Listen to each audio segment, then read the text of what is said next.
నమస్కారం, welcome to Gandeevam the era of truth.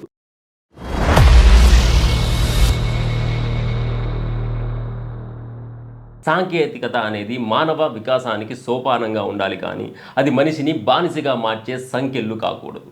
నేడు మనం చూస్తున్న సామాజిక మాధ్యమాల మాయాజాలం ప్రపంచాన్ని అరచేతిలోకి తెచ్చినట్టే నటిస్తూ వ్యక్తిగత గోప్యతను మరియు భావితరాల మానసిక స్థైర్యాన్ని బలిపీఠం ఎక్కిస్తోంది.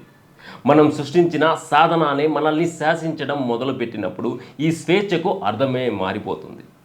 సోషల్ మీడియా దిగ్గజం మెటా అధినేత మార్క్ జుకర్బర్గ్ చుట్టూ నేడు బిగుసుకున్న న్యాయ ఉచ్చు కేవలం ఒక కంపెనీ లాభ నష్టాల గురించి మాత్రమే కాదు. అది రాబోయే తరం మానసిక ఆరోగ్యం మరియు వ్యక్తిగత గోప్యతకు సంబంధించిన మౌలిక ప్రశ్న. లాస్ ఏంజల్స్ కోర్టులో జుకర్బర్గ్ సాక్ష్యం చెబుతున్న తీరు చూస్తుంటే లాభాల వేటలో నైతికతను ఏ విధంగా తుంగలో తొక్కారో స్పష్టమవుతుంది. ఇది కేవలం ఒక వ్యాపార సంస్థకు మరియు చట్టానికి మధ్య జరుగుతున్న పోరాటం మాత్రమే కాదు. ఇది మన సంస్కృతికి, మన పిల్లల భవిష్యత్తుకు మరియు విదేశీ కార్పొరేట్ శక్తుల గుత్తాధిపత్యానికి మధ్య సాగుతున్న ధర్మయుద్ధం. భారతీయ జీవన విధానం ఎప్పుడూ వ్యక్తి స్వేచ్ఛను మరియు సామాజిక బాధ్యతను సమతుల్యం చేయాలని బోధిస్తుంది. కానీ మెటా వంటి బహుళజాతి సంస్థలు కేవలం తమ ఆల్గారిథం ద్వారా మన మెదళ్లను, మన ఆలోచనలను నియంత్రించాలని చూడడం అత్యంత అమానవీయం. పిల్లలను కావాలనే ఈ డిజిటల్ వ్యసనంలోకి లాగుతున్నారనే ఆరోపణలు సాక్ష్యాధారాలతో సహా బయటపడడం ఈ గ్లోబల్ ఎలైట్ గ్రూపుల వికృత ముఖాన్ని ఎండగడుతోంది.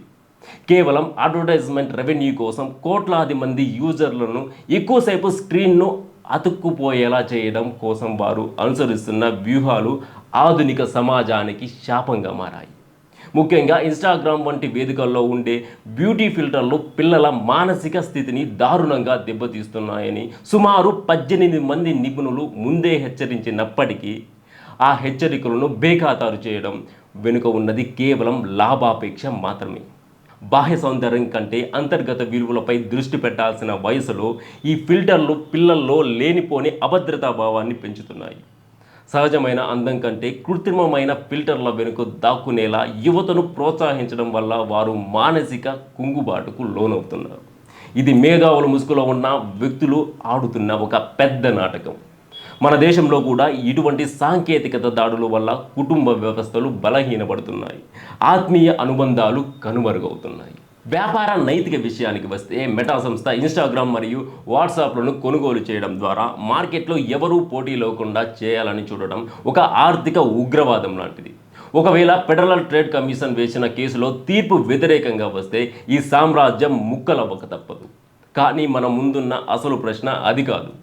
మన డేటా, మన సార్వభౌమాధికారం, భారతీయ పౌరుల సమాచారం విదేశీ సర్వర్లలో నిక్షిప్తమై ఉండటం వల్ల మన జాతీయ భద్రతకు ఎప్పుడూ ముప్పు పొంచి ఉంటుంది. భారత సుప్రీంకోర్టు ఈ విషయంలో చాలా కఠినంగా వ్యవహరిస్తూ వాట్సాప్ డేటా షేరింగ్ పాలసీపై అసహనం వ్యక్తం చేయడం ఆహ్వానించదగ్గ పరిణామం. మన దేశ పౌరుల వ్యక్తిగత సమాచారాన్ని మన అనుమతి లేకుండా ఇతర సంస్థల్లో పంచుకునే హక్కు ఏ అంతర్జాతీయ సంస్థకు లేదు. భారత ప్రభుత్వం తీసుకున్న digital personal data protection act అనేది ఇటువంటి కార్పొరేట్ అహంకారానికి గట్టి చెక్ పెడుతుంది.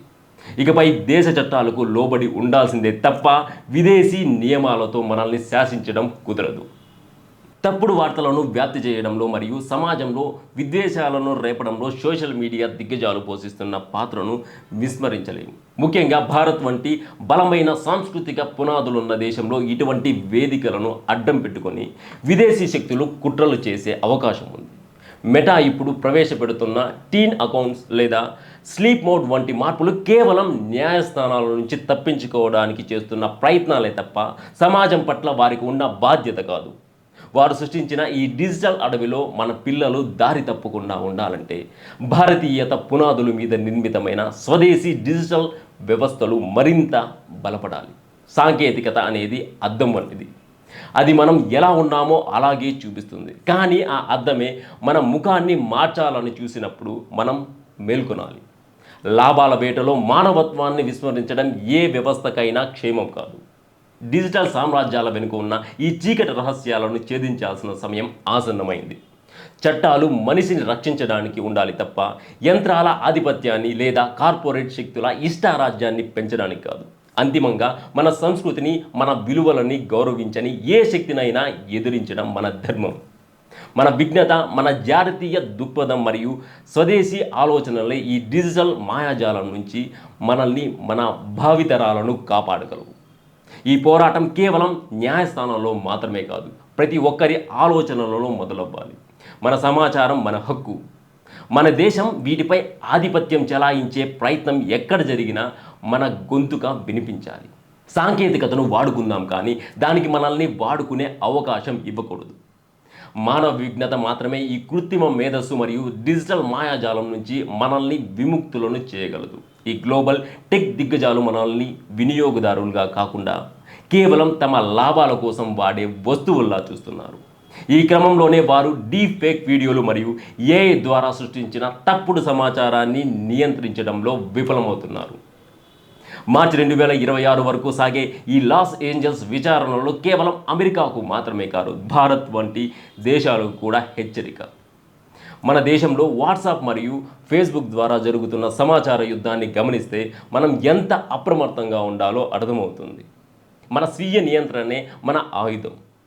మన సంస్కృతిలో భాగమైన ఆత్మీయ పలకరింపును ఈ డిజిటల్ లైకులు, షేర్లతో భర్తీ చేయలేము. అందుకే టెక్నాలజీ అనేది మనిషికి సేవకుడిగా ఉండాలి, కానీ యజమానిగా మారకూడదు.